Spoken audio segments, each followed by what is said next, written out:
Hello, I am PD Master Corey Russell, and the following is a game I had with an expert, an Ed Battistella, and it was a very sharp game where my queen side is collapsing, his king side is collapsing, and the question is, whose breakthrough will prove decisive? Well, to find out, guess who had happened? So I was white, e4, tries to do the French. I tried to do the Fisher's line, but he kind of transposed to Sicilian because he didn't play d5. Although he did play it good enough to get a slight advantage, according to Fritz. So both sides developed. Um, of course, as most of you probably know, you need to move each piece once in the opening, if at all possible. And we castle quickly, which is also usually a good idea. This is a useful move because I might want to do knight f1 in some cases, or bishop 1. Also, if he does d5, I can play e5. Apparently, this is well-known theory because Fritz says there's 19 Grandmaster games with this very line. So the idea is for you to might do g4, also might do knight h2. So also sometimes I don't want to allow knight g4 in case I do e5. So it's a pretty useful move.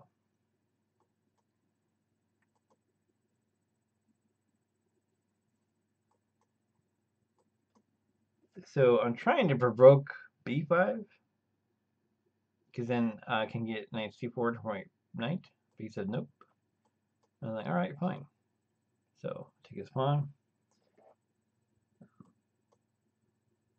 Here are my pieces here. He finishes development. I push on the king side. So here, if I just trade rooks, then he can come in behind and he can pin my bishop rook a1. And to be quite honest, it'd be very annoying. And I could do bishop d2 or something, but then he goes like queen b7 and he can just trade rooks and it could be pretty drawish. So I don't want to draw, so I kept the rook on.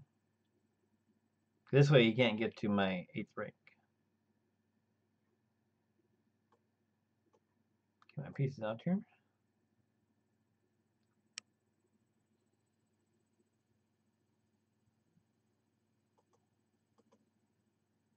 Take his knight. 98, good move.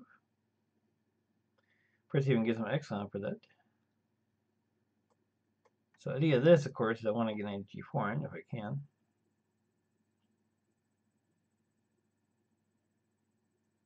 According to Fritz, that's a chess software, you should do queen d8 and he would be slightly better. He played this. However, now Fritz says, I have a slight advantage.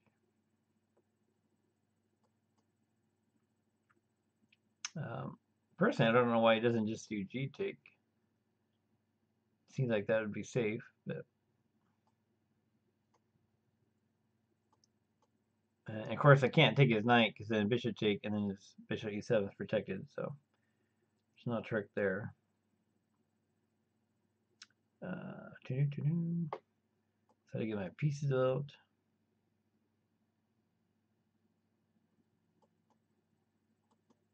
So my only hope of counterplay is to break through the king side, so boom, my pawns here.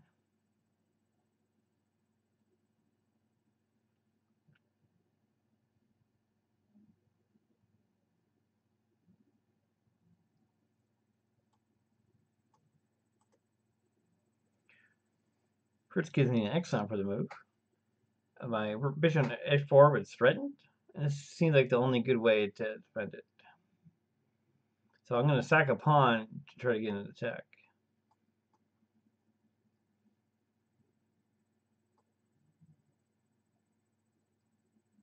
Fritz says bishop a3 and be slightly better. That probably is a safer move actually, but now he has a black has a clear advantage. So here, it gets starting to get crazy here.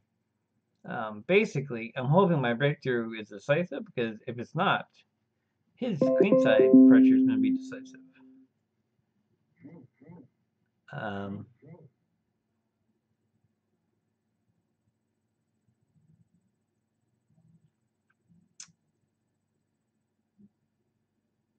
So in any case, on to the battle. So h5, I'm threatening to be decisive on the king side here. He should do knight e5, but he does bishop g7, which seems reasonable, but hg6 gives me some nice counterplay, threatening queen h5. And knight e3 is a really good move. Not only does it cover d4 and e5, it also prepares knight h4, knight g6. And that is a serious potential threat.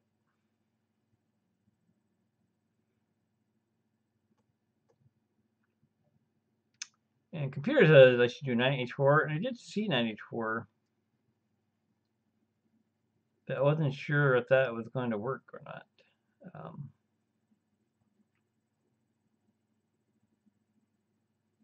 But Fritz says it's winning. I actually tried this.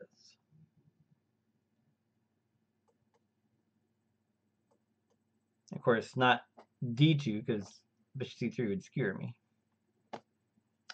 And I did have an idea with this move. Knight h4 is still in the air.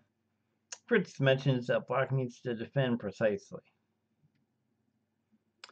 So the equalizing move, bishop c3, but he actually did queen c3, which is not the right move.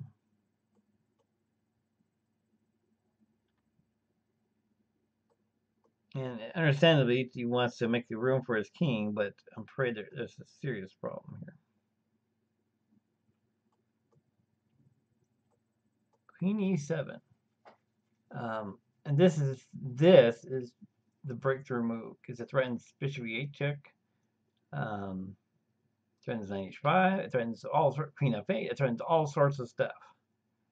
So even though if black just had a few moves, he could be decisive on the queen side. The problem is he doesn't have a few moves. So here, black does a desperate attack.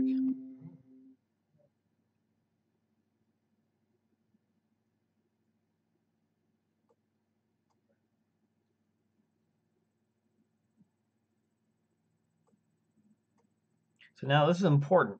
If I go to the wrong square, I'm in trouble. So I mustn't go to a light square, like f3 or d2, because then he gets bishop c6 check. I also mustn't go to the e file, because that blocks my rook. Because I may need to block, I may want to take on e5, for example, with the rook. So therefore, the square I chose was g1. He has a check, that's okay. We get a block. And if he did queen take bishop, I was going to do rook take bishop. And yeah, you can take my rook, but then my mating attack is decisive.